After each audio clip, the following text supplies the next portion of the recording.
E3 was ripped from our hands last year as a result of what I'm going to be referring to as The Plague 2. Having its way with this spinning cue ball we call home and forcing us all to relive the month of March until the end of the year, E3 makes its return. Several game studios still held their own private presentations throughout 2020 to showcase what they had going on, but the celebration and fanfare normally associated with the conference was gone, and some key players like Nintendo ended up canceling their direct presentation altogether. The absence of time since the last event has only increased everyone's appetite for new announcements. There are quite a few games that people are anticipating like you wouldn't believe. I've always been on the more casual side when it comes to video game news. I'll look for information on the games I'm into, I'll keep tabs on titles whose name I keep hearing about, but other than that, I usually just consume what gets thrown at me, and I go on about my day. No way! There's a lot of ground to cover in terms of what we can expect, and I am so good at having the most garbage predictions during these things, so I'm gonna make it a bit more fun for myself. First things first, Nintendo. Everybody's eyes are going to be firmly planted on the Direct presentation this year for the next Smash DLC character. After this, we have one more grand reveal before Smash Ultimate is complete. Which is precisely why I believe they're going to be announcing both remaining characters during the presentation. They did this 2 years ago during E3 with Banjo-Kazooie and the hero from Dragon Quest. E3 guarantees eyeballs on screens every year, so it would make sense for Smash Ultimate to go out with a bang during a long-awaited comeback. You know what else happened 2 years ago? That was the last time we saw Breath of the Wild 2. When it was announced, they could literally have Eiji Aonuma walk into frame, pull out a crumpled gum wrapper from his back pocket that has Breath of the Wild 2 written on it, and I'm sure they would make a lot of people happy. Something other than, hey, the game's not ready yet. I feel like a broken record sometimes. I'm going insane and it's all Nintendo's fault.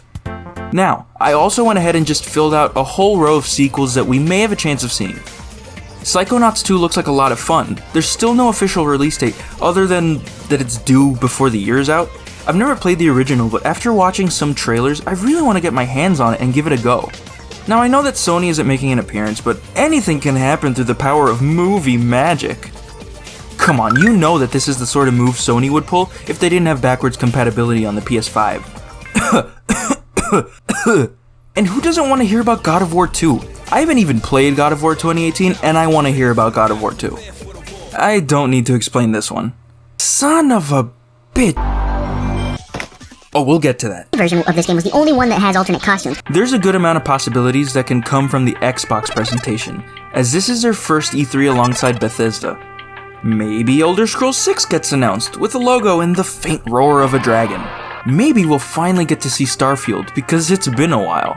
Maybe Phil Spencer and Todd Howard will shake hands on stage because they've always been the weird, awkward dads of E3.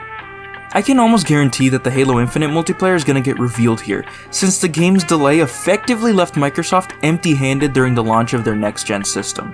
It looks like Capcom's going to hold its very own presentation this year. There's a chance we may get a trailer for the final DLC character in Street Fighter V.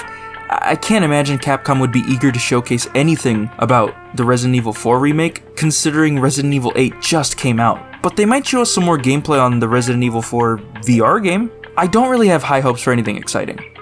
Got a couple games on here that may have a chance of showing up. I've been dying for some Skate 4 gameplay. Speaking of fourth entries in a franchise, when are we getting Spyro 4? Crash Bandicoot 4 sold pretty well and proved that there was still an interest in old platformer mascots from the 90s. A ton of people bought the Spyro Remaster trilogy, so what better time to announce a long-awaited follow-up than the first E3 in 2 years? Rockstar hasn't shown anything in a while. Are we gonna hear from them? I think it's finally time for Nintendo to commit to a new Mario Kart built for the Switch. I know Mario Kart 8 sold like, well, Mario Kart 8, but it's just a port at the end of the day. It's high time we get a Mario Kart built from the ground up for the Switch. And if I'm being completely honest, I'm much more interested in a new Mario Kart title than any news on a Switch Pro or a Switch 2.0. I feel like something as outlandish as Nintendo single-handedly saving E3 has a higher chance of happening than the Switch Pro getting shown. There is one game I'm 100% convinced we are going to be seeing at this year's E3, however. Marvel vs. DC, a new fighting game from Mortal Kombat's very own NetherRealm Studios. There have been consistent rumors for the better part of 3 months that the next NRS game is slated to be a Marvel vs. DC fighting game, and we are well past the usual time frame for an NRS announcement. Just imagine how the internet would react to the knowledge of Spider-Man beating the shit out of Batman in a gameplay trailer. It would shatter homes.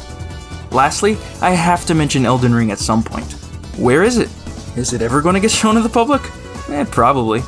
I'm just going to go ahead and say that we're going to go through a whole nother E3 without a single mention of the project. I have no reason to believe this is true. None whatsoever. I just think it would be hilarious to have another year go by without even a mention of the title. Alright, well, let's see how I did.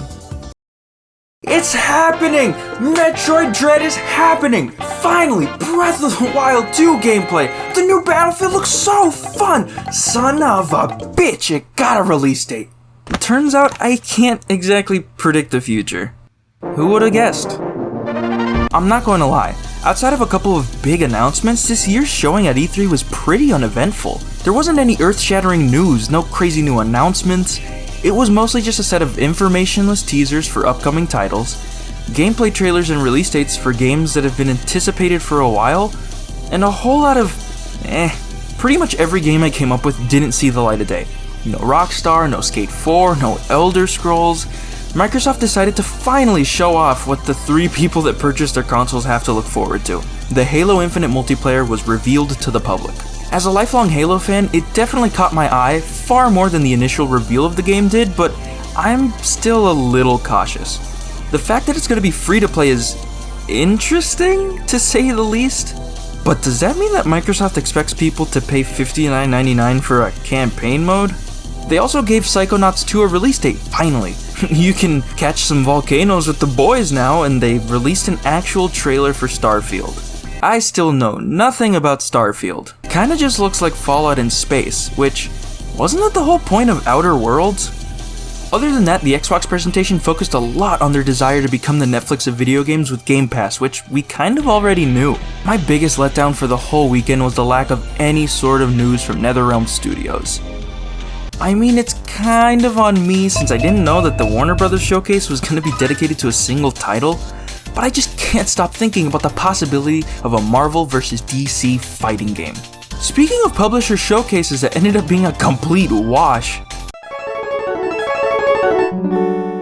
Jesus Christ, Capcom paid money to put a set together with cameras and lighting just to announce nothing. Resident Evil 8 is already out, Monster Hunter and Ace Attorney, we already know they exist, and there was an update on esports. Jeff Keighley's Summer of Games showcase had a couple of interesting announcements.